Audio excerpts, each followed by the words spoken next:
Well, there we are. That was a song from the Jaffa Cake musical. Did you recognise it? And it's called The Fork, as you can probably tell from the lyrics. Now, the thing about the Jaffa Cake musical is that it's a musical based on a court trial, which brings us very nicely to the first formal question in today's Musical Talk Christmas quiz.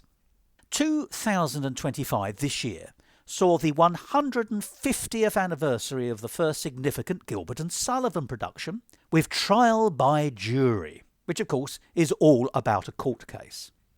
That show opened on the 25th of March 1875 and was commissioned by Richard Doyley Cart from W.S. Gilbert and Arthur Sullivan to pad out an evening's performance in a theatre that he was running of Offenbach's La Pericole.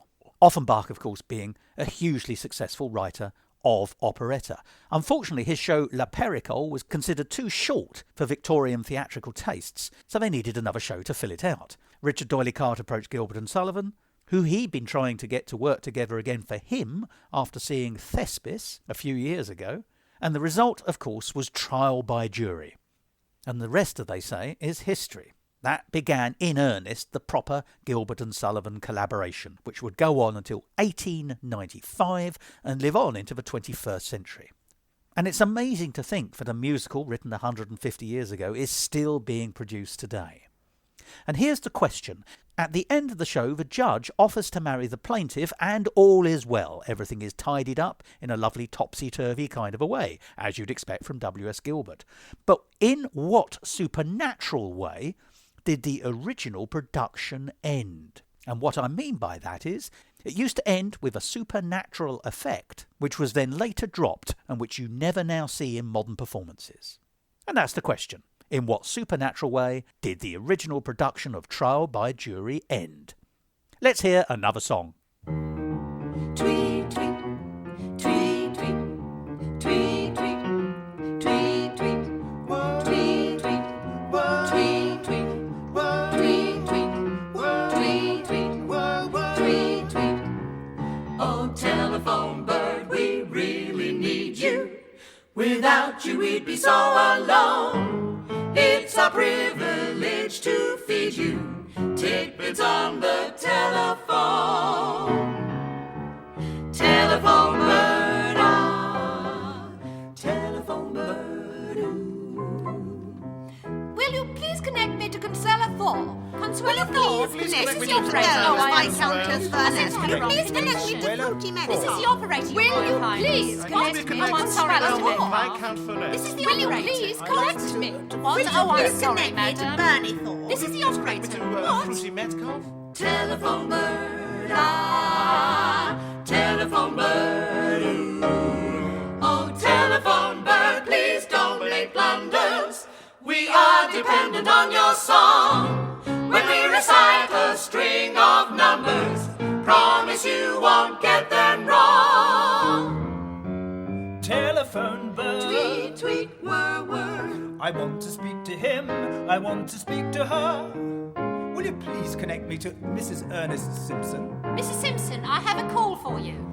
Wallace, I have been missing you. Now do say that you and Ernest will be able to make it to the fort this weekend. We should be pleased to, Your Royal Highness. Now, have you heard from Thelma? Oh, telephone bird, you entertain us. Please will you let us talk our fill? We promise that we won't complain if we get bitten by your bill. Oh, telephone bird, Tweet, tweet, whir, whir. I want to speak to him, I want to speak to her. Will you please connect me to Mrs. Ernest Simpson? Mrs. Simpson, I have a call for you. Wallace, it's Thelma. Honey, are you having a fabulous time? I'm kicking my heels, Wallace. Is the little man all right? The little man is just fine. Pining for you. Telephone bird is always ringing. Will he be bringing you good news? Will you get fed up with his singing? Have you got anything to lose? Oh, telephone bird. Tweet, tweet, tweet, tweet, Whir, tweet, tweet, whir. Telephone bird. tweet, tweet,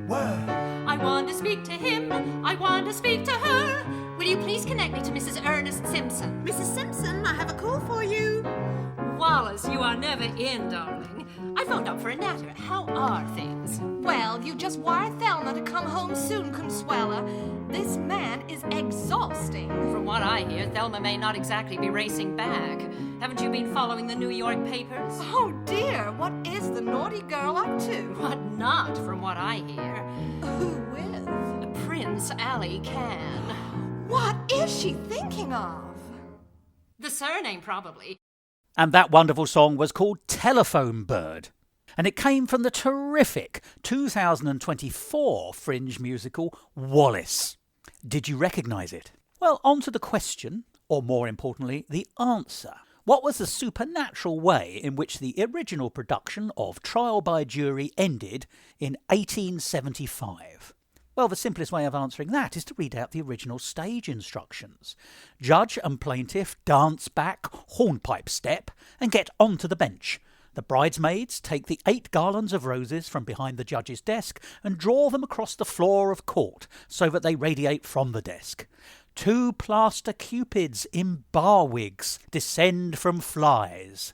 Red fire.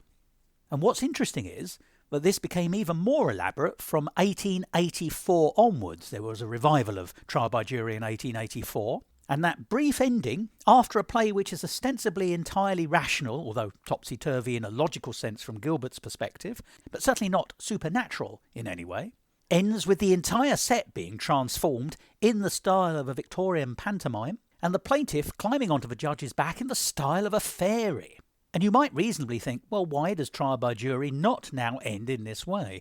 Well, it's a very simple answer. Because in the 1920s, the plaster cupids were damaged when on tour, and so they just simply cut the transformation scene. And it was no more. I must say, to my taste, I think I would prefer it without the supernatural transformation scene, but it is interesting that it was there. Now, we're going to touch on charity and benefit performances of Trial by Jury later on again in this quiz, so do carry on paying attention. But, quite interestingly, in a 1906 benefit performance of Trial by Jury, Sir Arthur Conan Doyle was one of the jurymen. Now, he of course needs no introduction, but he was the creator of Sherlock Holmes, and there's been a number of musicals about Sherlock Holmes, most notably Baker Street from 1965, Sherlock Holmes the Musical by Leslie Bricusse in 1989, there was Sherlock the Musical in 2022, and a German musical called Sherlock Holmes Next Generation, written in 2019. However, over Christmas 2025 and into January 2026, i.e. now as this episode is broadcast, there is a new Sherlock Holmes musical, or at least a Sherlock Holmes play with songs. It's called Sherlock Holmes and the 12 Days of Christmas, and it's produced by the Birmingham Rep. And here's the blurb. It's Christmas in Victorian London, but in the West End, where dreams come true and nothing bad ever happens, a flurry of performers are suddenly dying mid-scene. Scotland Yard rules out foul play, until the world's greatest consulting detective, Sherlock Holmes, discovers an intriguing link to the 12 Days of Christmas. The game is afoot. Racing against the clock to save French hens, find gold rings, and rescue Mother Goose, Sherlock plunges himself into mortal danger. Will this really be the last stand for our hero, or will his trusty sidekick, Dr. Watson, and rival hotshot detective Athena Faversham ensure he lives to consume another Christmas pudding?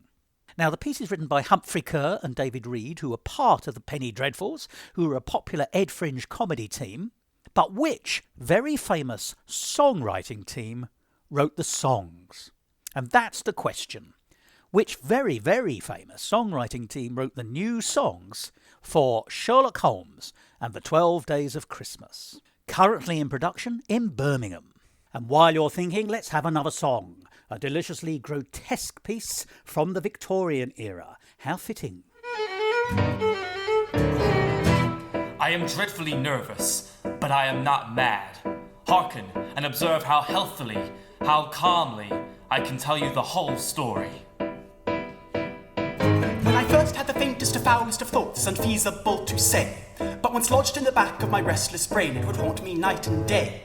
The old man never harmed no man, but it was by his hand that I thrived. Yet I took delight in the right to ensure that by night he would no longer survive. He had never wronged me. He had never given me insult. For his gold I had no desire. I think it was his eye. Yes, it was this. He had a pale blue eye with a film over it. Whenever it fell upon me, my blood ran cold. Now this is the point, you fancy me mad. You would not judge if you saw how I planned. Madmen know nothing, they know not a jot. Nervous I may be, but a madman I'm not. Yes, manic I may be, but a madman I'm not. So for 7 nights by lantern light I hid outside his door, and the time was spent to sharpen senses, but fearless, nervous of the nearness of the task that I perform. Lantern aloft, I slowly pushed the lonely door aside. With disbelief I saw him wake from his sleep, his eyelids peeled back wide. Now this is the point, you fancy me mad. You would not judge if you saw how I planned. Madmen know nothing, they know not a jot. Nervous I may be, but a madman I'm not. Yes, manic I may be, but a madman I'm not. Subduing my pride, I knelt down by the side and gazed upon the source of my rage, of my pain, of my fear and disdain, of an evil cold and coarse. From his mouth came too late to conceal his fate a single final cry, as with his last living look he fixed me with that pale blue vulture's eye. His pulse rang like a drum beat of thudding bass and marching snare, and it faded into the distance as I entered the vulture's glare. The night waned, and I worked hastily but in silence. First of all, I dismembered the corpse. I cut off the head and the arms and the legs. I then tore up 3 planks from the flooring and deposited all between the scantlings. I then replaced the boards so cleverly, so cunningly, that no human eye, not even his, could have detected anything wrong. As the bell sounded the hour, I heard a knocking at the door. I went down to open it with a light heart, for what had I to fear? There entered 3 men, officers of the police, who said they had heard a shriek. I told them the old man was away in the country, and bade they search his house well. Now this is the point, you fancy me mad. You would not judge if you saw how I... Like a pocket watch in cotton, the softest ticking caught my ear, and it rose like a double-time bass drum beat, marching ever near. And like a disease of pained unease took root deep in my gut. It seeped and spread and oozed and wept like a foul and festering cut.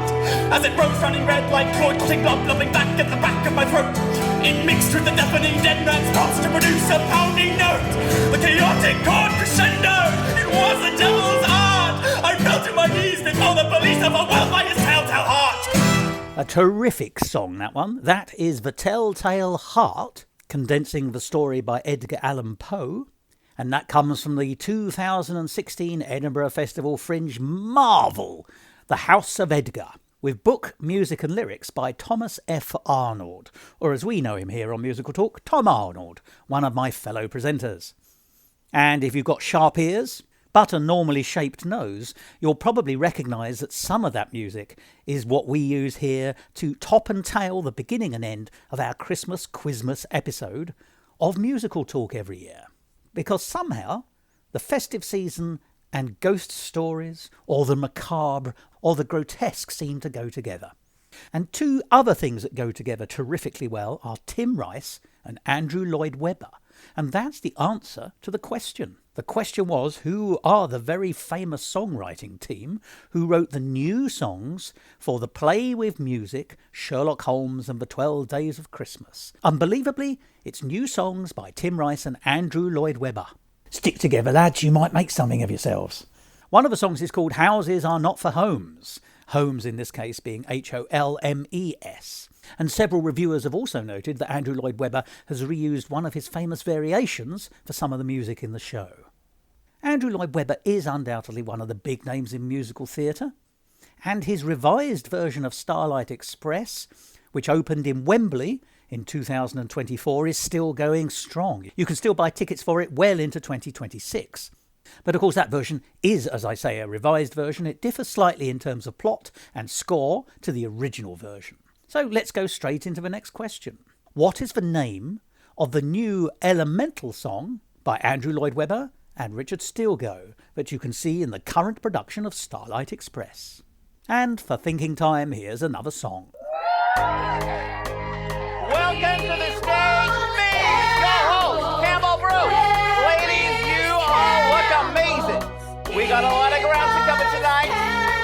So let's get into it. This is the dream come true. This is the fantasy. I give you fairy tale. They get romance for free. Boom! I gave all of you that chance, you see. And all you gotta do is dance for me. We live our lives on air beneath the camera's glare. We lay our souls stripped bare. This man's a millionaire because of what we share. But it's not really exploitation if we're self-aware. Boom! Dance like I want you to dance. Now let me see those hands the way I told you to. That's the deal I hold you to. I make your dreams into reality. And all you gotta do is dance for me. Boom! It's great to see you, Cassandra. And hey there, Alexandra. With you and Selena, I don't think we've ever seen a pair of new housewives settling so quick. In this moment, 14 years I've given this show and he seats me at the end of that couch. Now, Hey, what's up, Pandora? You look a little sick, I guess, cause when we did this last year, you were still with Howard till he ran off with Electra. Your friendship has been soured, and we'll ask you, Jocasta, how you knew nothing about it when your husband's been evading tax and really seemed to flout it.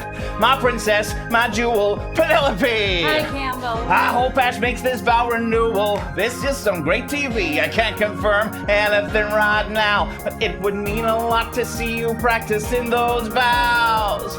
I'll be there. I'll be just one step behind you. I'll be there. Always ready to remind you. Oh, in every life, in every world, our souls are intertwined, and I will always find you. Was that my phone? Hey ladies, as always, we're defying expectations. That siren means some zombies. I say zombie, zombie. But I'll remind you there's a contractual obligation to film a celebration of the season's lows and highs. It's only an hour, let's finish this reunion. I promise you a boom once we're torn this thing apart. It's lonely at my tower, so when this little tune's done, we'll get some rescuing done, and then we'll go and party. We should have seen the clues, we should have watched the news. He's sitting there like Zeus. We have to call a truce so we can self-produce our escape from the machinations of one careful Bruce. Boom! Dance like I want you to dance. Now let me see those hands the way I told you to. That's the deal I hold you to. I make your dreams into reality.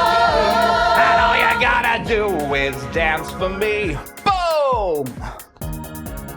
Hey ladies, don't worry, I've called my helicopter. And unless this hour flops, you're getting on it fast. So baby, don't worry, get into who's been dropped, where your photos have been chopped. Stir it up across the cast. The door to the flight plan is Loctite and electric. It's coded biometrically to my body parts. A dental and eye scan of me will get it open. First of all, I'm hoping that all of us can party. That is problematic, melodramatic. He's a fanatic. Let's be pragmatic. He has no sense of right or wrong. So for now, it's safer if we play along. Some of you have hurt and abandoned me. What's happening? We're here to talk, just fundamentally. Oh, I get it. We don't really want to be enemies. And between these four walls, his mom should not have let him play with dolls. So we start to get over it. And then I go and spoil it all by saying you're faker than Pandora's She cheers. said, you said, I said, she said, She said, I said, she said, you said, I said, she said, you said, I said, and here comes the Boom! Dance like I want you to dance. Now let me see those hands the way I told you to. That's the deal I hold you to. I make your dreams into reality, TV. And all you gotta do is dance like I want you to dance. Now let me see those hands the way I told you to. That's the deal I hold you to. I make your dreams into reality, TV. And all you gotta do is dance for me. Well, I hope you recognise that song. It's a marvellous number from Musical Talk's Pick of the Fringe 2025, The Real Housewives of the Zombie Apocalypse. And that was written by John Paul Little and Hugh Moore. And did you recognise it? Have you heard it before here on Musical Talk? Remember those other questions here in this year's quiz. Can you name the show from which a song comes before I tell you? And which single song, which I'm going to play in the course of this show, has not previously been included in an episode of Musical Talk? However, back to the more formal quiz, the question was, what is the name of the new Elemental song by Andrew Lloyd Webber and Richard Stilgoe, which can be heard in the revised version of Starlight Express, still packing 'em in Wembley? And the answer is Hydrogen, which, despite what your chemistry teacher might have told you in school, is not a squeaky pop song. Hydrogen, of course, being at the top of the periodic table of elements. If you want to hear a song illustrating that, then the late Tom Lehrer, who we'll be talking about later in this programme, is of course the master. He set the table of elements to the music of Arthur Sullivan, the modern Major General song from the Pirates of Penzance to be precise, and turned it into another tour de force, a different kind of patter song. And we remember Tom Lehrer this year as he died in 2025 at the ripe old age of 97. But, as I say, Hydrogen, the name of the song from Starlight Express, is an element. It is indeed the first element. And it was used for many years as the gas that kept airships and zeppelins aloft because it's lighter than air. But it did have a major significant problem. It was highly flammable, as the famous Hindenburg disaster proved. But when airships first came to the imagination of the public towards the end of the Victorian era, they delighted people. And it's interesting to me that in the 20th century, and indeed even in the 21st century, everyone expected the future to give us personal rocket packs on our backs. So it was for the Victorians that they envisaged a future with personal airships attached to their backs.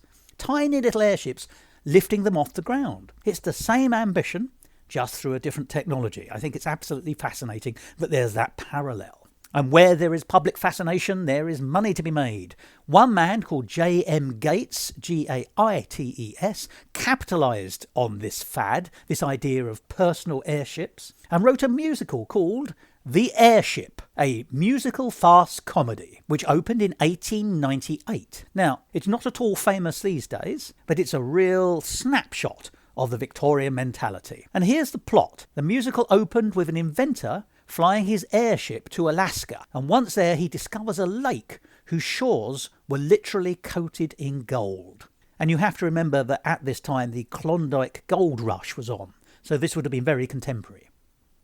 Sadly, in the story, his heavy-laden craft went down on the way back, the airship crashing because it's laden with gold. But of course, not only were the crew lost and the inventor, but so was all the knowledge of where the lake was based. Undaunted, the inventor's nephew decides to try his hand at aeronautical adventure, and he reaches Dawson City, together with his crew, entirely made up of comic characters and attractive women, and they eventually manage to find the gold and return home in a harrowing thunderstorm, all in their own airship. Not a sophisticated plot. In fact, the critics at the time criticised the piece for not really having a plot at all, it really being a series of sketches and songs, and most importantly, special effects. So another parallel with the 21st century, where the special effects in a musical can sometimes salvage a show from not having a strong enough score or plot. Or at least so modern theatrical producers seem to think. I beg to differ. But, as is so often the way, it really didn't matter what the critics said, because audiences at the time loved The Airship, and after its initial run in New York, it went on tour and carried on being performed well into the Edwardian era, up to the beginning of the First World War, which may not be surprising given how sinister airships were immediately to become once the war started. I should just say, though, that I can't find any record of a British production. It does seem to have been purely American. But amongst the positive contemporary comments about The Airship as a musical, and in particular its effects, was the effect of the airship itself flying through the thunderstorm and the wintry scenes in Dawson, which were at the time praised as being masterful and realistic. And a contemporary review said, whilst the author does not claim a plot, The Airship has a central idea or theme with which it is infested by amusing dialogue, new songs, dances and specialities. I love the word infested there as a positive. not unlike that festive poem, The Knit Before Christmas. So all in all, The Airship sounds like a loosely plotted hodgepodge, a review, if you will, of songs and sketches and effects. So that's The Airship.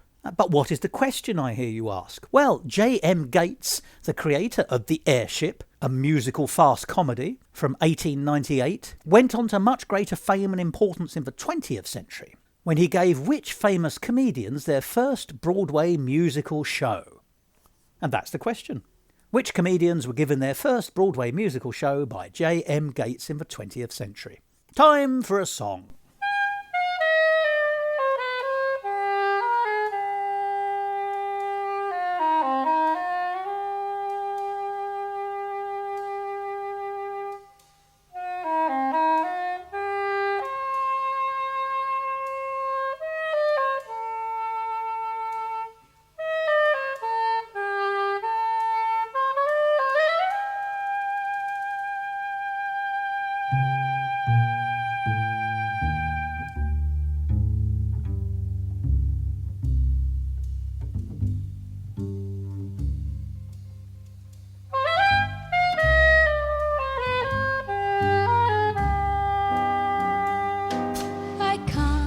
Get him out of my mind. Each time he writes, I'm reeling from this dangerous feeling. I just can't get him out of my mind. I want him so. Couldn't know when I met him how far my thoughts would fly. Now I just can't forget him. Lord alone knows why. I can't get him out of my mind. He haunts me all day long, and when the daylight's gone, the dreaming still goes on. Can't get him out of my mind.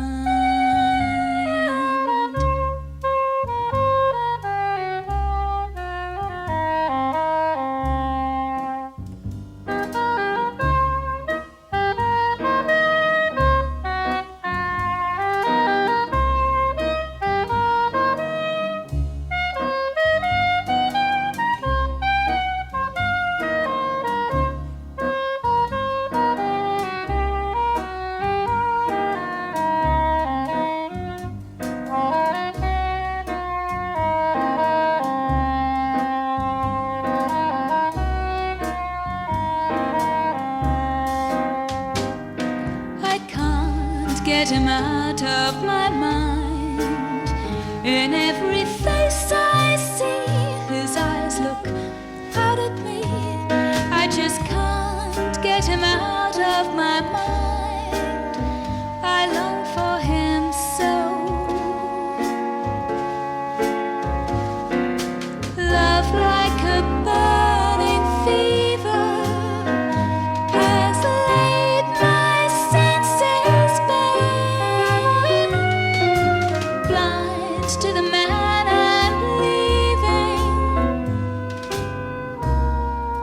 longing to be there. I can't get him out of my mind. Should I lose everything for one more blissful fling? I know I'd go to him.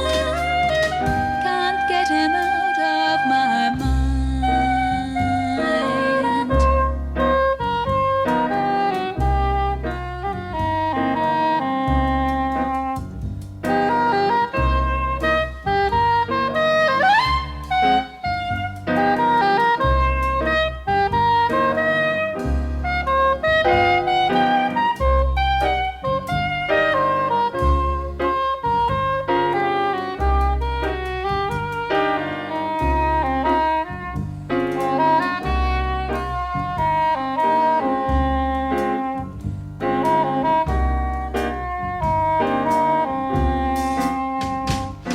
I can't get him out of my mind.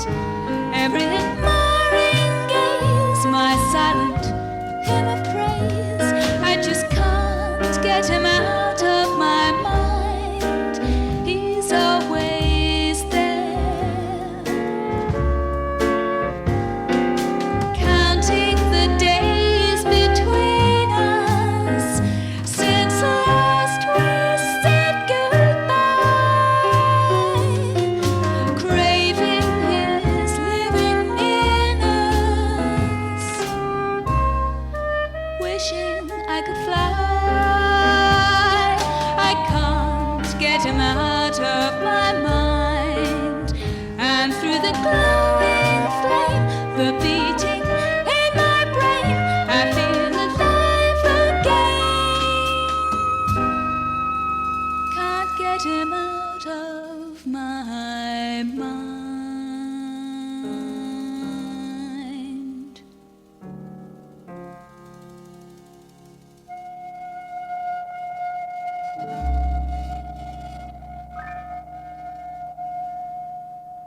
Did you recognise the song?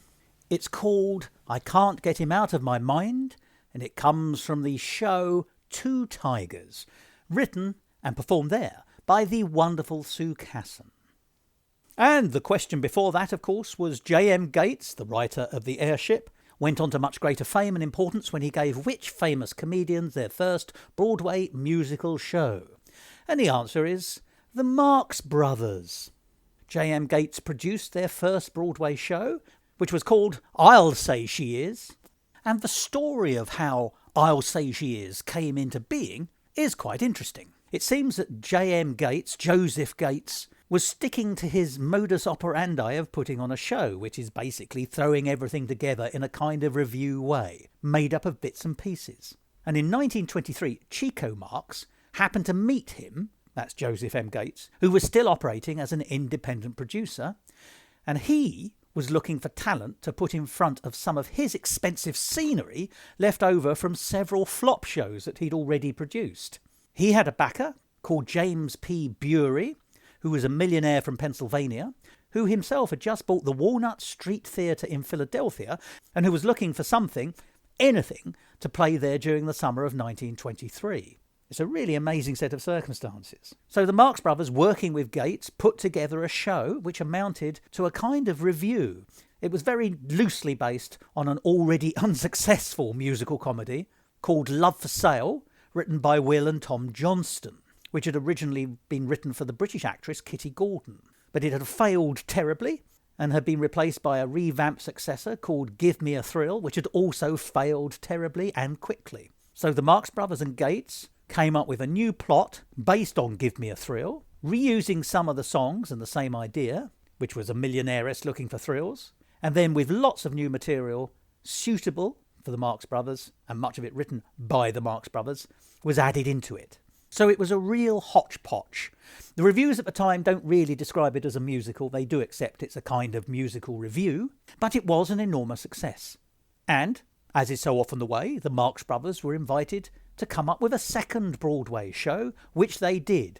It was called The Coconuts. It came from 1925, 100 years ago, this year. And this is really where the Marx Brothers' fame worldwide takes off. The Coconuts from 1925 is historically really important, and of course was later filmed. It's the very first Marx Brothers talking film. But, and here's the question, which composing legend wrote the score for the Coconuts? So, while you ponder that, namely who wrote the score for the Coconuts, let's hear another song, which is simply out of this world. I accept full responsibility for this failure, and as such, accept any punishment. Willingly.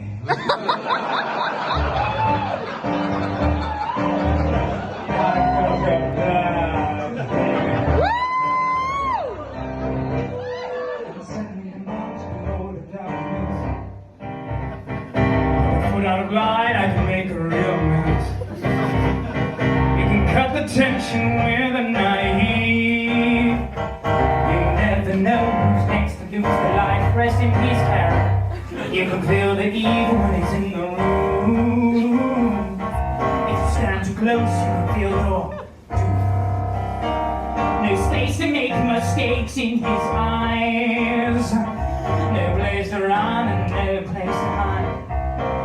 But what he doesn't know is I get real stoked when he lifts me up with his first toe later. Tighten your grip, use your lightsaber, and not just the tip. You can leave the mask on, I don't mind. Then do some force push from behind, never release me. I see Lord King. What can I do to him? touch, and that says to touch. Gonna test my limits, gonna try my luck. Oh no! The rebel princess got away. I really hope I'm the one he'll blame. I'll go and disturb his meditation. Later's a special time for his master station. Let the tractor beam be disabled, so my king desire can be neighbor.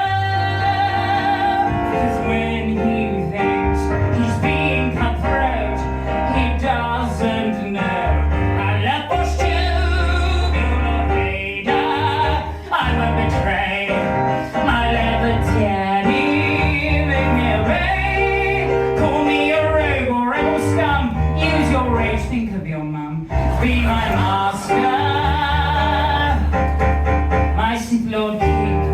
Hey, Lord Vader, is that a lightsaber in your pocket, or are you just happy to see me? Oh, don't tie me out, Lord Vader. However will I get away?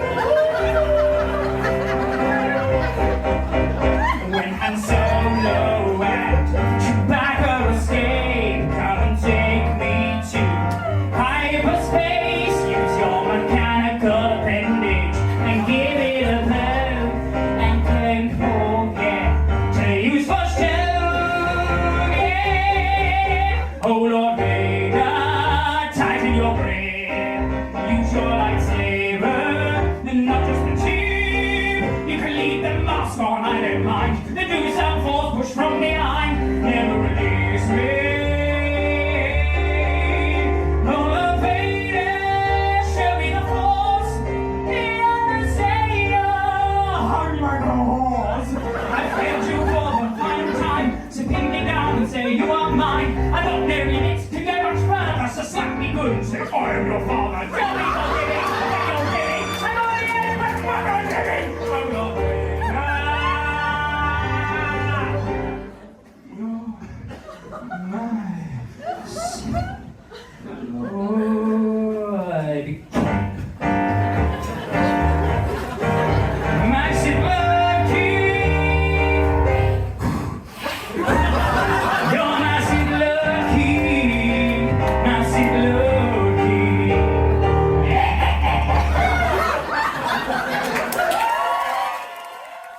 And that is one of my favourite songs, and indeed performances, that I've seen at the Edinburgh Festival Fringe in the last few years.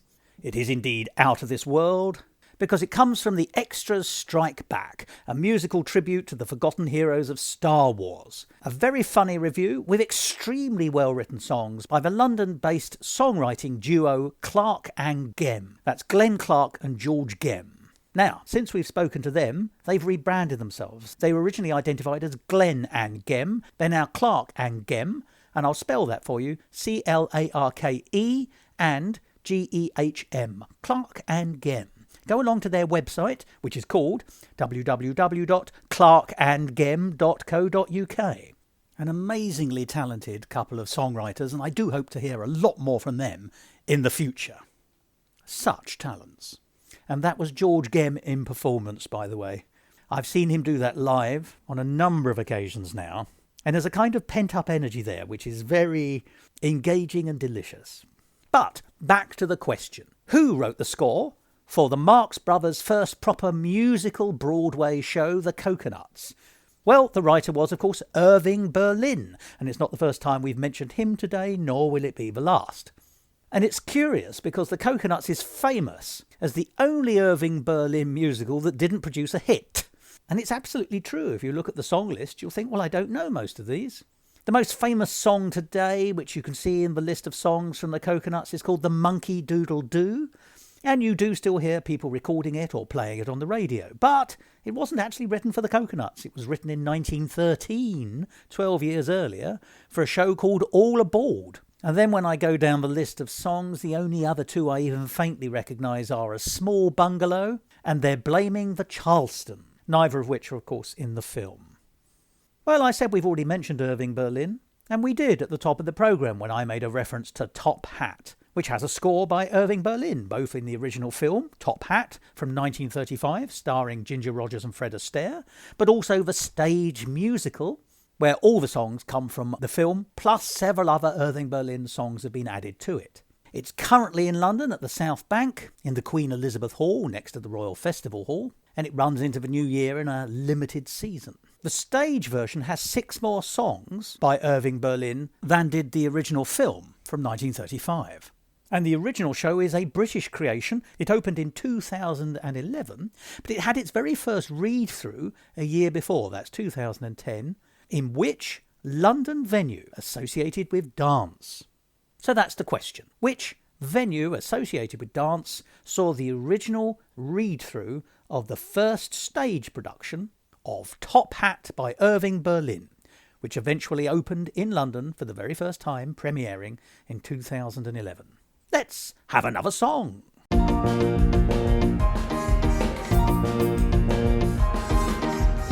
Listen up and listen well. There is a story that we are going to tell. Seems like everything is gone your way, but to keep on track there are some rules you must obey. Helping out a hero we have some expertise in. 3 things you will need to win, so count the reasons. Go 1, 2, 3 reasons. Number 1, the cat is on your side. Never, never leave her unsatisfied. She knows what she likes and she likes to choose a winner. So you must keep up whatever you put in her. But mark my words, if you don't do like you should, no one can destroy you like a Contain Burnham would. Go 1, 2, 3 reasons. 1, 2, 3 reasons. Number 2, when each of us is born, we follow where our parents lead along the path we worn. Now that Baco's gone, he really is, we swear it. Skid is anything but make, so what should he inherit? There's something poetic in the pain that he's enjoyed. Failure is genetic, so your progress is assured. Number 3, this one will be tough. You must not trust your so-called friends Macduff. It may be unclear, it may sound cryptic, but after Duncan and Macbeth, Macduff should make a triptych. He will deny it, he'll stick to you like Lou does, but you can kiss him off like Judas. Go 1, 2, 3 reasons. 1, 2, 3 reasons. 1, 2, 3. 1, 2, 3. There we are, another song by John Paul Little, but this time from his first great musical, Vote Macbeth. But have we played it here on Musical Talk before? Answers at the end. But not this one, because I'm about to give you the answer to the question I asked before we heard that wonderful song. The question was, in which London venue associated with dance in 2010 was the very first read-through of the stage musical version of Irving Berlin's Top Hat performed? And the answer is Sadler's Wells. Now, Sadler's Wells is primarily associated with dance, but it does do a lot of musicals, because obviously dance is a significant part of the musical world, and almost never more so than in their big hit of 2024, which was the revival of the Gershwin jukebox musical Crazy for You, based on the original Gershwin musical Girl Crazy. Now, that was a proper hodgepodge musical, with songs from the Gershwins' catalogue taken from here, there and everywhere. Many of them were taken from the Fred and Ginger musical film Shall We Dance from 1937. But there was one song from the score of Crazy for You that came from the Gershwins' British musical, the show that George and Ira came to Britain to write, and which had joint lyrics with Desmond Carter, a well-known British lyricist of the first half of the 20th century. That British Gershwin musical was produced in 1924. And here's the question. What was the name of that show, and what was the name of the song from that show that made its way into Crazy for You a century later? And here's another song. How dare you trespass? Oh, I've heard about this creature. It won't attack straight away, but it will try and weaken us first. Weaken us how? Just don't let it get to you. Hello, I'm gonna turn you into taxidermy. Swap your head with a pigeon, huh? Pigeon face. I'm gonna break up your parents' marriage, then I'll be your stepdaddy, and I won't show up to your school play. Ooh. I'll turn you into a cushion and sit on you. I'll use your skin as leather for my new pair of shoes. I'll put you into a cage in my one-man human zoo, and I think that you go nicely in my human fondue. Come on, I'm a freaky troll. I'm a freaky troll. I'm a freaky troll. Asthmatic troll, I'll get you a role in a French musical. Pays the rent, but it's not a career. I'm gonna stream your favorite shows before they air in the UK. Whisper spoilers in your ears. I'll give you bad fashion advice so you look like a fool. I'll take you swimming and tell everyone you're peeing in the pool. Turn you into a spirit level, the stupidest tool. And I'll make you wear a t-shirt saying freaking trolls rule. Come on!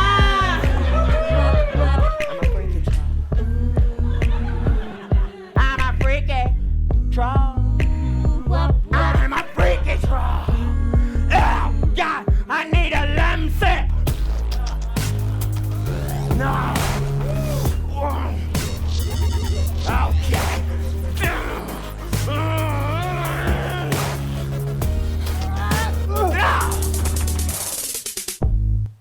Oh, there we are. That's the wonderful Freaky Troll, the unexpected hit song from the wonderful Edinburgh Festival Fringe musical of a few years ago called Roonsicle by Giggle Mug Theatre, who were also responsible for the first song we heard today, The Fork from Jaffa Cake the musical. And as for Freaky Troll, it's a song I know that the writers were slightly embarrassed by because it was sort of thrown together at the last minute, but sometimes inspiration comes thus. And Freaky Troll is a terrific song, particularly in performance. And you may or may not remember when we've previously played it here on MusicalTalk. But to answer the question that I asked before you heard that song, which was, what was the name of the Gershwins' British musical from 1924, which 100 years later surrendered a single song to the Gershwin jukebox musical Crazy for You, which was such a hit at Sadler's Wells in 2024? Well, the answer is the show was called Primrose, and as I said, it was by George and Ira Gershwin and also Desmond Carter, who was a British lyricist of some repute. And the name of the song that was revived 100 years later was Naughty Baby. Now, the thing about Primrose is it's a very interesting mixture of the British Gilbert and Sullivan tradition, if you like, seen through the prism of the George Edward shows of the Edwardian period, and the new syncopated, hot Broadway shows that Gershwin himself would be writing almost immediately with Lady Be Good. It falls between two stools, and most of its songs have not really survived, but the two that have are Naughty Baby, as proven by the fact it was picked up 100 years later, and Boy Wanted. Now, the book for Primrose was written by Guy Bolton and George Grossmith Jr. Now, George Grossmith Jr., as you can imagine, was the son of the famous George Grossmith, who was one of the big names in the original Gilbert and Sullivan repertory at the Savoy Theatre.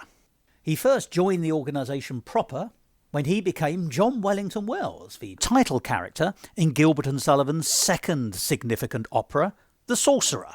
The Sorcerer was the show that consolidated the success of Trial by Jury, and it was in a charity performance of Trial by Jury, our birthday show, where George Grossmith Sr. was originally seen by both Gilbert and Sullivan independently. They spotted him in the show, thought he was something rather special, and then when they were writing The Sorcerer, came to the conclusion that George Grossmith was the man for them. His son, George Grossmith Jr., went on to become a musical theatre actor in his own right and produce shows. In 1929, which is the year that The Coconuts came out as a film, George Grossmith Jr. appeared in the musical on the stage called The 5 O'Clock Girl, which featured a score by Bert Kalmar and Harry Ruby. Now, they were the writing double act who wrote songs for the Marx Brothers' third and final Broadway show, which was called Animal Crackers, and which was later filmed as well. So, let's get on to the question. Kalmar and Ruby's story was told in a biopic called 3 Little Words. It's actually one of my favourite films, and it was made in 1950. In the cast was Red Skelton, who was a famous comic at the time, playing Harry Ruby, but who gave a magical performance as Bert Kalmar, the lyricist. And clearly some thinking time is deserved, so let's hear a song. I can paint a picture, carve a castle with my hand, read and speak in Latin, Greek, unique, I'm very in demand. Yeah, I can make it, shape it, engrave it like no one can. Let me be your. Look around, the feudal state is flopping. Hear that sound, the printing press is popping. Change has come, there ain't no sign of stopping. Europe's finally being fun, glad her gothic phase is done. Art is back, like Whoopi in the Habit. Fame is free, in Florence you can grab it. But when you're here, it's not all fun and games, you see. It's people stabbing backs to get some cash from Daddy Medici. Long before Lady Gaga wrote the fame, before Super Mario and Call Me By Your Name. For Italians in one place, but it's not RuPaul's best friend's race. I can paint a picture, carve a castle with my hand, read and speak in Latin, Greek, unique, I'm very in demand. Yeah, I can make it, shape it, engrave it like no one can. Let me be your Renaissance man. It's sad, for sure, that we were all such rivals. When one guy wins, one Fusilli downward spirals. And while we wish each other rot in hell, we have one thing in common: we all hate Raphael. Long before the meatballs from your granny, House of Gucci, Tucci, comma Stanley. For Italians striking up the band, we may be here, but we're not family. I can paint a picture, carve a castle with my thumb, read and speak in Latin, Greek, forging frescoes till you come. Watch me make it, engrave it like no one can. Let me be your Renaissance man. Whoa, whoa, whoa. Let me be your Renaissance man. Whoa, whoa, whoa. Let me be your Renaissance man. Long before those little boys in Luca, we all let loose like Mr. Duca. For Italians here today, and did we mention we're all? I can paint a picture, build a villa with a view. I'll fill up a basilica, yeah, it's just what we do. I can paint a picture, sculpt a city, make it cute. Unafraid of Portland Play-Doh, I'll be shredded on the loop. Yeah, I can make it, shape it, engrave it like no one can. Let me be your Renaissance man. Whoa, whoa, whoa. Let me be your Renaissance man. Whoa, whoa, whoa. Let me be your Renaissance man. Well, there you are. Did you recognise the song? It was called Renaissance Man, or Renaissance Man, and it's by the delightful Dylan Marcarell, who I've had the pleasure of interviewing twice here on Musical Talk, and who is utterly charming as a person. And that song came from Pop Off Michelangelo, which was Musical Talk's Pick of the Fringe in 2024. And bloody brilliant too. And now, can you remember the question? And more importantly, did you know the answer? Well, the question was, who played Bert Kalmar in a magical performance in the biopic feature about Bert Kalmar and Harry Ruby, the songwriting team, in the film Three Little Words from 1950? The answer is Fred Astaire. And I did say a magical performance because in his spare time, Bert Kalmar was a conjurer, and that is portrayed in the film Three Little Words, where Fred gets a chance to do a little prestidigitation. Now, I said earlier that Three Little Words is one of my favourite films, and it's unusual in being relatively accurate in how it portrays the lives, intertwined and separately, of Kalmar and Ruby. And if you know the film, you'll know the character of Helen Kane was played by a very young Debbie Reynolds. Now, Debbie Reynolds knows how to sing, but who dubbed Debbie Reynolds in this film?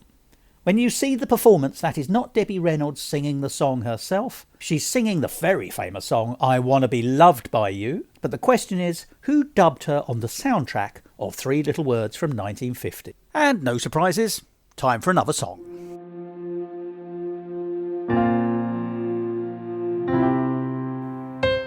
When I was young, my father said to me, here's the secret to being happy. Find a husband with money to spare. Focus on beauty and brush your hair. It made me unhappy, oh so unhappy. Oh, to be happy like you, like you.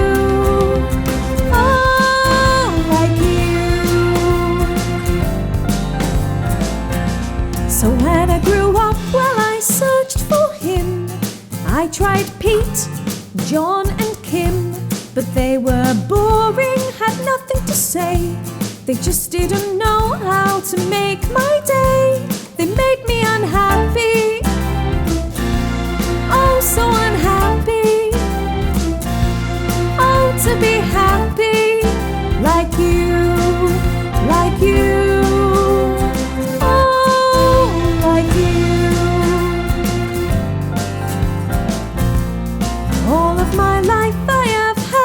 Dream to see myself on the silver screen, but that was a pipe dream, it wasn't to be. So now I work here where I'm not seen. It makes me unhappy, oh so unhappy. Oh, to be happy like you, like you. If you're looking for a reason to smile, I'll tell you the reason. Once in a while, it don't matter if you're big or small. I could be happy, just to be happy. Oh, to be happy like you, like you. Oh, like you. But Potty, what is the secret to your happiness? That's oh.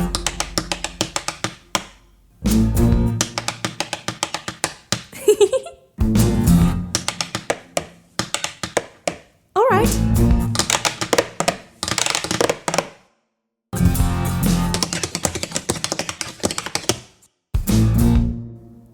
No.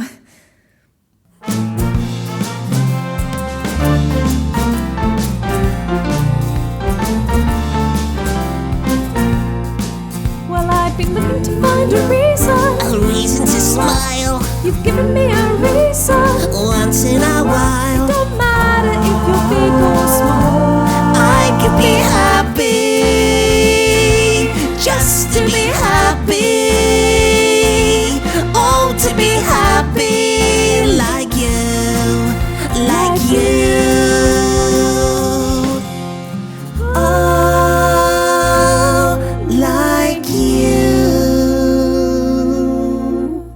Thank you, Potty. Right, did you know the song?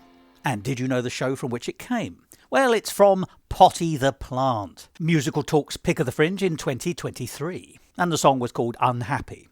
although it always makes me very happy, as does that entire musical. I could watch Potty the Plant again and again and again, and when I get the chance, I do. But let's answer the question that I posed before we listen to that song. I said in the film Three Little Words, the biopic of Bert Kalmar and Harry Ruby, that the character of Helen Kane was played by Debbie Reynolds, but not when she was singing. You saw Debbie Reynolds perform I Wanna Be Loved By You, but you were hearing the voice of somebody else. What was the name of the person who dubbed Debbie Reynolds?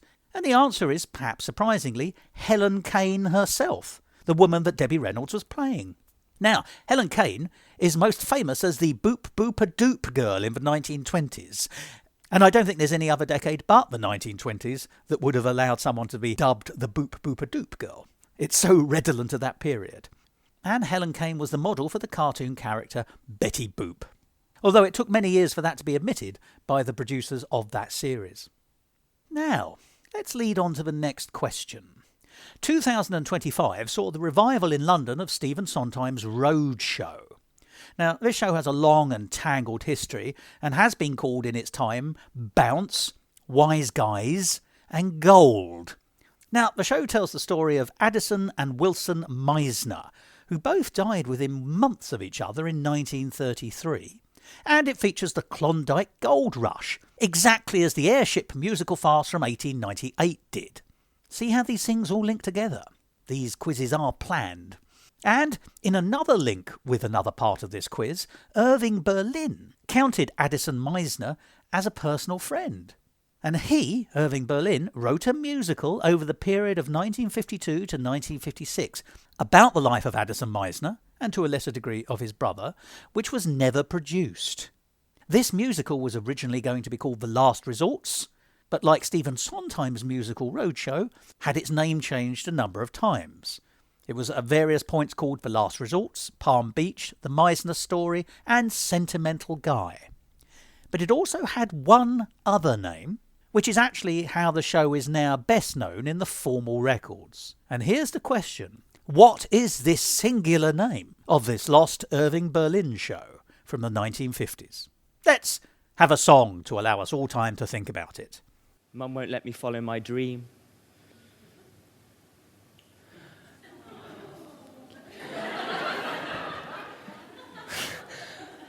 I want to be part of something bigger.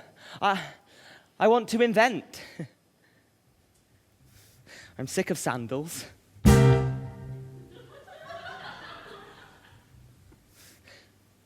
I'm livid with loafers.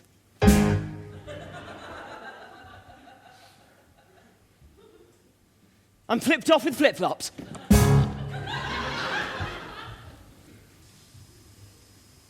I hate shoes. I hate shoes. I hate shoes. Laces, lining, tongue and top piece. Aglet, eyelid, arch and throat line. Insole, outsole, heel and toe cap. Fine. Which direction do you go when your life is tight around the toe? Which direction do you choose when you want to be in another's shoes? How can you avoid a scandal when you're as useful as Achilles' sandal? How can you avoid a mishap when you're on a tightrope in steel toe caps? Laces, lining, tongue and top piece. Aglet, eyelid, arch and throat line. Insole, outsole, heel and toe cap. There's a hole in my soul and it's taking me off beat. I think I've lost control. You can't dance with two left feet. Oh.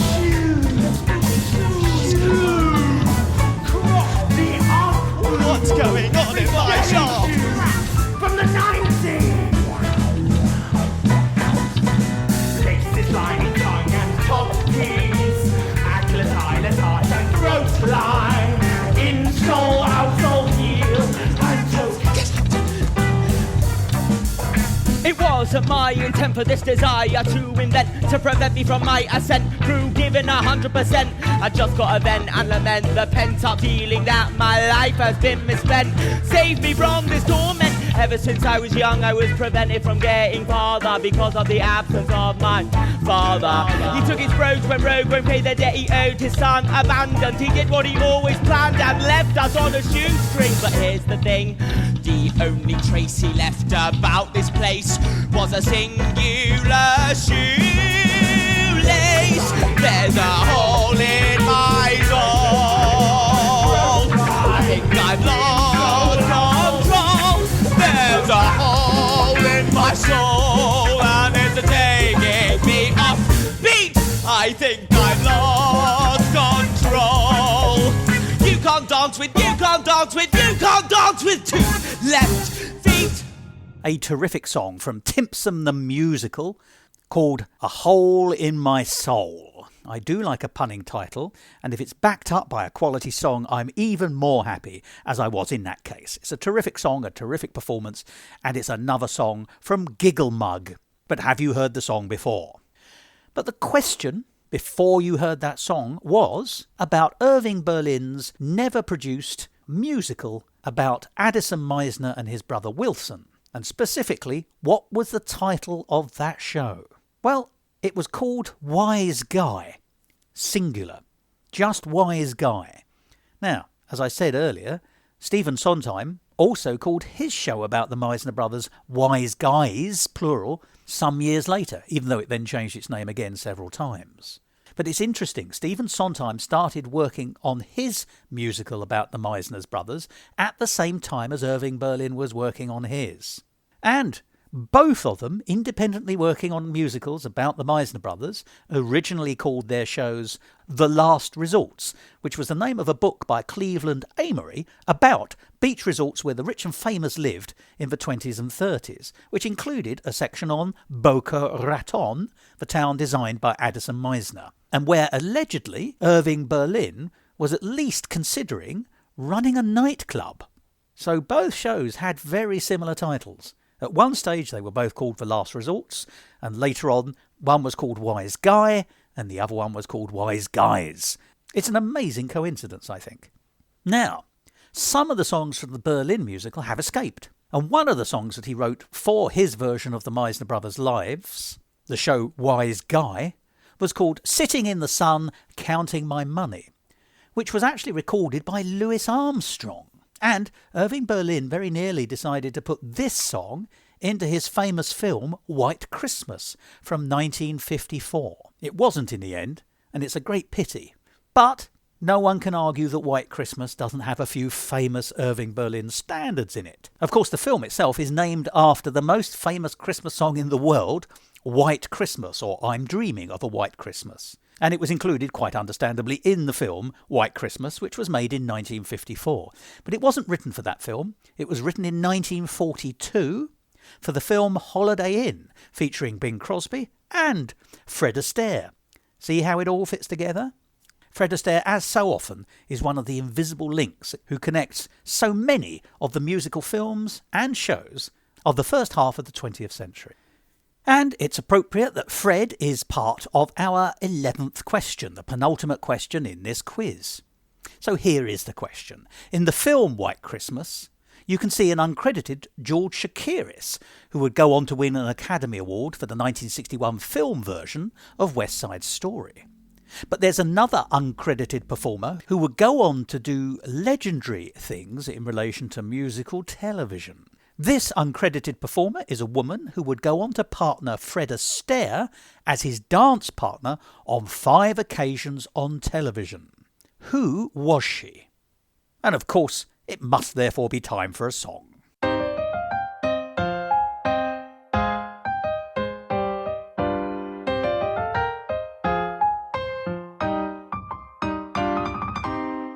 Senor! Ah, senor! Have you heard the news? What news? About the king? No, my news is about Queen Isabella. What? The Queen? Please go on. Well, She's leading a battalion down the coast. There's a revolt she must contain. Some little twerp won't toe the line. He'll be shown the wrath of Spain. Ha ha! He's dead. That's the result of disobedience. That fool. Well said. That's the result of disobedience. And now, good sir, what's your news about King Ferdinand? Oh, so you haven't heard? No, do tell.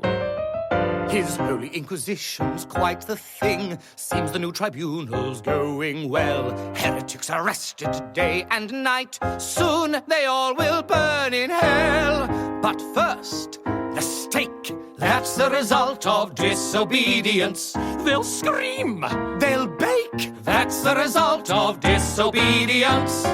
Better to keep your head down low. Better to bow and fall in line. Woe comes to men who resist their rightful master. Better to make the king your friend. Better to smile and drink his wine. Take what you can and don't court disaster. Speaking of disaster, look who it is. Princess Joanna. I hear she hasn't been to confession in a month. I heard she's been teaching her servants how to read. Oh, well, no good will come of that. Good afternoon, Princess. Good afternoon, gentlemen.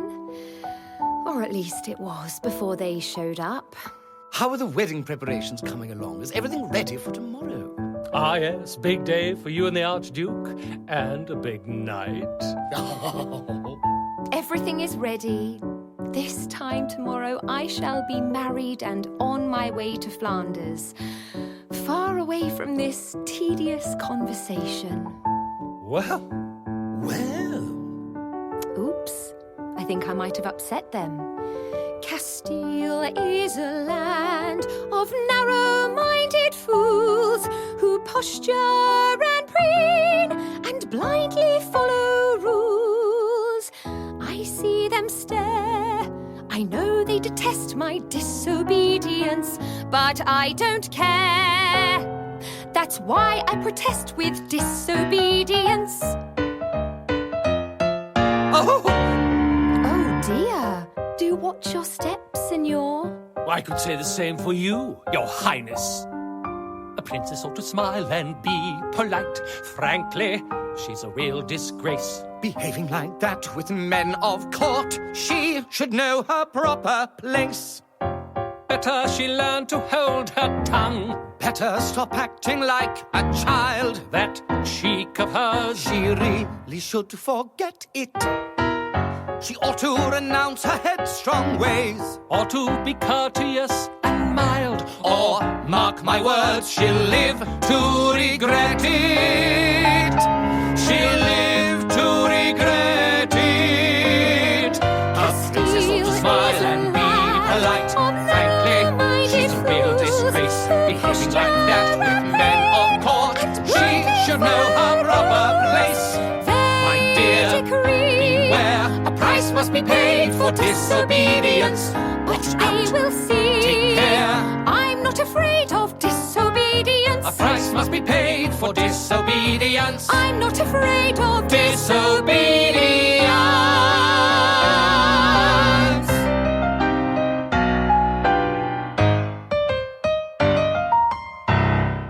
There we are, that's another song, and that song is from The Queen is Mad. The song is called Defiance, and it was another of the terrific shows that you could have seen at this year's Edinburgh Festival Fringe. But have you heard the song before here on Musical Talk? Remember that secondary question. Well, time to answer the question I asked before you heard that song. It was, what was the name of the uncredited performer who appeared in the film White Christmas in 1954, who would later go on to partner Fred Astaire as his dance partner on 5 occasions on television? Well, the name of the person is Barry Chase, B-R-R-R-I-E. And she appeared with Fred as his dance partner in all of his 4 television specials between 1958 and 1968, and they also danced together in a special television appearance on Hollywood Palace, a TV variety programme, in an episode from 1966. And before that, she'd been part of the chorus in 2 Fred Astaire musical films, Silk Stockings and Daddy Longlegs. Now, the soundtracks of some of those television Fred Astaire specials have been released, originally as LPs, but subsequently in other formats. But as far as I'm aware, they've not been released visually. But clips of them do, of course, turn up on YouTube and other streaming channels. My particular favourite, because it's the strangest, is one where Fred Astaire is wearing an Alfred E. Neuman mask, Alfred E. Neuman being the mascot from Mad magazine, where he dances a very strange dance with Barry Chase. And I think it's the odd mask that makes the whole thing feel so strange. Because whilst it's rubber, it's also quite static. Except for the fact that Fred chews. He makes Alfred E. Neuman look as though he's chewing throughout the performance. And Alfred E. Neuman is an odd-looking character at the best of times. But here's the strange thing. Fred was 60 years old in the clip, which comes from his second special from 1959. And yet, Alfred E. Neuman has, let's call him a teenage face. Fred Astaire still moves like a teenager. So you get this very strange performance with Fred dressed as Alfred E. Neuman, looking like a teenager, acting like a teenager, dancing with a very young Barry Chase, to the music of Duke Ellington. On the original recording, it's Sophisticated Lady by Duke Ellington, rearranged as a tango. Put all these things together and you get a very, very strange few minutes of television, and yet also beguiling, bewitching and entrancing. It's not really like anything else you'll see. It just goes to show how far the envelope of musical theatre, in its broadest sense, in this case on television, can go. But overall it's quite strangely unsettling too. Do be warned, however, some of the clips you'll find on various streaming platforms of this particular dance have overdubbed it with another song, a pop song in fact. But, as I say, in the original, the song was Sophisticated Lady by Duke Ellington, but orchestrated as a tango. And as a tiny little strange aside, on the film Daddy Longlegs, where Fred Astaire and Barry Chase were both working, one of the people who scored that film was a man by the name of Alfred Neuman. That was 4 years earlier in 1955. But that Alfred Neuman has nothing to do with Alfred E. Neuman. But it is a lovely circular piece of surprise, isn't it? So let's move on to the last of the formal questions in this year's festive MusicalTalk musical quiz. Both Fred Astaire and Bing Crosby were originally supposed to be in the film White Christmas when it was first being developed. Fred Astaire dropped out because he thought the script was terrible, and it was indeed significantly rewritten later, and Bing Crosby also dropped out for other reasons. Fred didn't return, but Bing Crosby did, and of course the rest is history. So our final question relates to the song White Christmas, which of course is the focal point of the film White Christmas from 1954. And it's a perfect seasonal ending to this year's festive quiz. And here's the question. It is a cryptic one, so bear that in mind. What is the name of the woman who always appears unexpectedly at the end of every rendition of the song White Christmas? I'll repeat that question. What is the name of the woman who always appears unexpectedly at the end of every rendition of the song White Christmas? So let's have another song while you ponder that conundrum.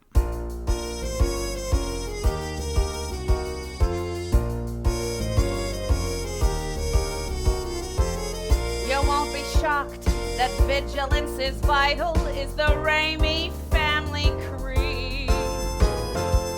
I brought a Glock, that's why I feel entitled to decide how we proceed. The zombies flock to the Zydrax, that is undisputed.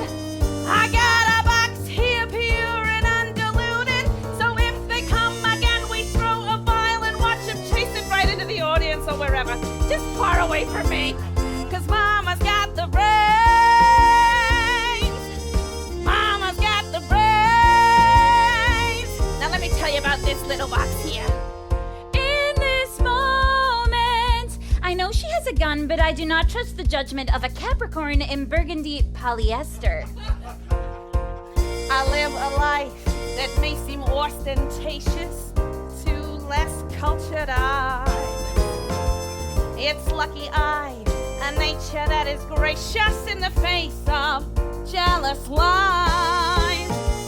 And as a wife, I've always been tenacious, so imagine my surprise.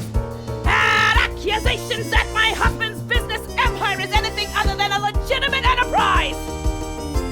pays tax on all its gains. I mean, I had no idea, even though Mama's got the brains. I simply had no clue about the fraud and grift. That's what I told the trio. Love's in the things we do, and Freddie's greatest gift was plausible denial.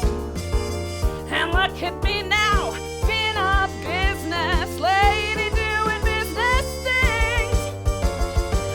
It's pretty much like being in this mess, knowing how to pull the strings.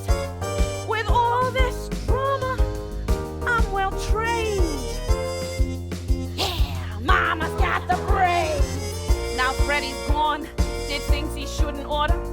They threw him in the slammer and my heart is ruined. But like a swan that's gliding through the water, a little bit of glamour always gets you through. And since Freddie's off in government confinement, I gave the trough a tiny realignment. Now I'm the only signatory on all of the business accounts, and it seems like it's been a very good year since I took the reins. 'Cause Mama's got the brains. Mama's got the brains. You gotta press the nail right to the cuticle, or else it risks removal. And I confess the sale of pharmaceuticals went through some brisk approvals. We bet the shop importing Zydrax, exclusive deal with patent pending. And I monopolize no buybacks. You won't believe the facts they're sending. And now that we know we can use it for hurting the zombies, it's worth even more. And you're welcome, America. So you can all join in on the refrain. Yeah, you know it by now. Mama's got the brains. Mama's got the brains. 'Cause Mama's got the brains. Well, there we are, another song. And fittingly, that's the second song we've heard in today's episode, which comes from MusicalTalk's Edinburgh Festival Pick of the Fringe 2025, The Real Housewives of the Zombie Apocalypse, by John Paul Liddell and Hugh Moore, and produced by Clyde Built Theatre, based in Glasgow. A terrific show with a terrific score, produced by a terrific company. And it's only right that that's the only show that we get to play more than one song from in this episode. And the song was called Mama's Got the Brains. And now it's time to find out if you have as well, as we look to answer the last of the questions. It was a cryptic one. What is the name of the woman who always appears unexpectedly at the end of every rendition of the song by Irving Berlin, White Christmas? And the answer is Mrs. B. White. Now, I think I know what you're thinking. Who the hell is Mrs. B. White? Well, I don't know, but she's always there at the end of the song. Now, although I can't see you, this being radio, I have no doubt that you have a quizzical look on your face. Your eyebrow may be arched in disbelief. But that last line of White Christmas by Irving Berlin is, and I quote, "And may all your Chris, Mrs. B. White." So there she is, Mrs. B. White, who comes along and ends every rendition of the song White Christmas. Don't shout. It's a perfectly reasonable question. I did tell you it was cryptic. You'll be kicking yourself. As long as you're not kicking me, I don't mind. And that brings the main part of the quiz to an end. 12 questions, with the last one being suitably festive and irritating, because that's the other side of Christmas that we never touch on, which is the fact that everyone gets irritated and argues. That's what Christmas evening is for. And of course we've been answering one of the other questions in this triple quiz as we've gone on. If you remember, I asked you to say, can you guess the name of the show that each of the songs that you've heard was in? And we've done that as we've gone. So there's only one question left, which was, what was the name of the one song that we've heard so far, which hasn't yet been included in an episode of MusicalTalk, and therefore was technically making its premiere in this episode? Well, it was the second song we played, which was called Telephone Bird, and it comes from the musical Wallace, about Wallis Simpson, the woman who married Edward VIII. and caused the abdication crisis here in the United Kingdom in 1936. Now, that was a terrific show you could have seen in Edinburgh in 2024, and we're going to be talking about it a lot more in 2026. So do join us again next year for that. But that was the song which was making its premiere here on Musical Talk. All the others have been played before, and they're all terrific. But we're not quite finished yet. I did mention Tom Lehrer earlier in the programme, and it's only right that we do pay a tribute to him. He was an amazingly acerbic songwriter, I think very much in the tradition of W.S. Gilbert, and he died earlier this year at the age of 97, and he leaves an amazing legacy of songs which he performed on stage, television and in cabaret. He also famously wrote a riposte to Irving Berlin's White Christmas called I'm Spending Hanukkah in Santa Monica, which is a musical treat. If you don't know it, go to his web pages, which are still up, and listen to it. And Tom Lehrer did something amazing. Before he died, he placed all of his songs in the public domain for anyone to perform free of charge. That is an amazing act of creative generosity. And so I want to pay tribute to the rare talent of Tom Lehrer. And what better way to do it than read some of his lyrics to his delightfully cynical and satirical song called A Christmas Carol. And these lyrics are now in the public domain, and so are out of copyright, meaning that I'm permitted to do so. As are you. That is his great gift to us all. So here's a reading of some of Tom Lehrer's lyrics for A Christmas Carol. Christmas time is here, by golly. Disapproval would be folly. Deck the halls with hunks of holly. Fill the cup and don't say when. Kill the turkeys, ducks and chickens. Mix the punch, drag out the dickens, even though the prospect sickens. Brother, here we go again.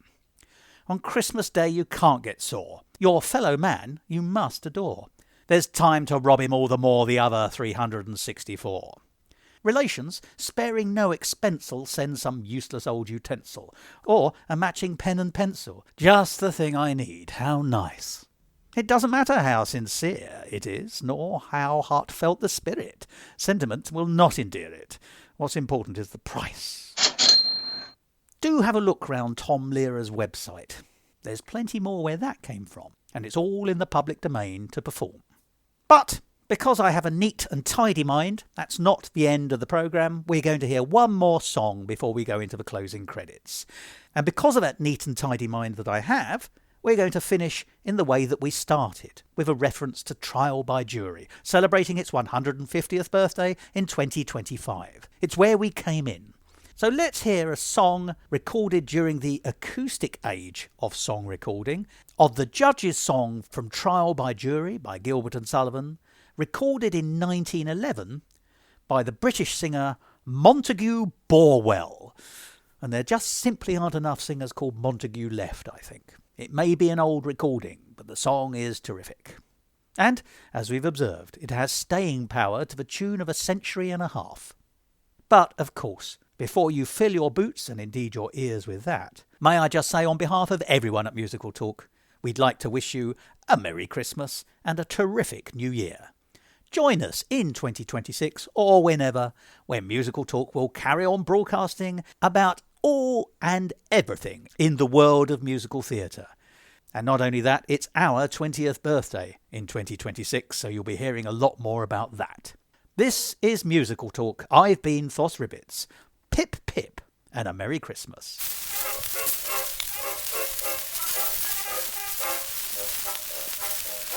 Good friend was called to the bar. I'd an appetite fresh and hearty, but I was as many young barristers are, an impecunious party. I'd a swallowtail coat of a beautiful blue, a brief which I bought of a booby, a couple of shirts and a collar or two, and a ring that looked like a ruby, and a couple of shirts and a collar or two, and a ring that looked like a ruby. In Westminster Hall I danced a dance like a semi-despondent fury, for I thought I never should hit on a chance of addressing a British jury. But I soon got tired of third-class journeys and dinners of bread and water, so I fell in love with a Richard Dern, his elderly ugly daughter. I fell in love with a Richard Dern, his elderly ugly daughter. The Richard Dern, he jumped for joy and replied to my fond profession. You shall reap the reward of your tracks, my boy, at the Bailey and Middlesex session. you'll soon get used to her looks, said he, and a very nice girl you'll find her. She may very well pass for 43 in the dust with the light behind her. She often takes for 43 in the dust with the light behind her. The rich attorney was good at his word, the priest came trooping gaily, and every day my voice was heard at the second or ancient bailey. All thieves who could my fees afford relied on my oration, and many a burglar I've restored to his friends and his relations, and many a burglar I've restored to friends and his relations. At length I became as rich as the girl is an incubus, then I thought, so I threw over that rich attorney's elderly, ugly daughter. The rich attorney my character hides, tried vainly to discourage. And now if you please, I'm ready to try this breach of promise of marriage. And now if you please, he's ready to try this breach of promise of marriage. For now I'm a judge and a good judge too. Yes, now I'm a judge and a good judge too. Though all my law be hard, yet I'll never, never mourn. But I live and die a judge and a good judge.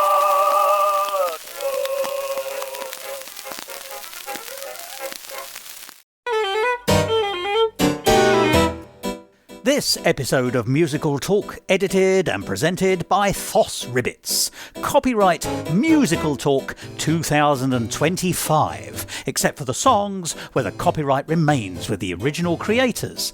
And my enormous thanks go to them for allowing me to play their wonderful songs in this episode.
Find out more about the world of Musical Talk and listen to past episodes, go along to our website www.musicaltalk.co.uk or subscribe to us on Apple Podcasts or wherever you get your favourite podcasts.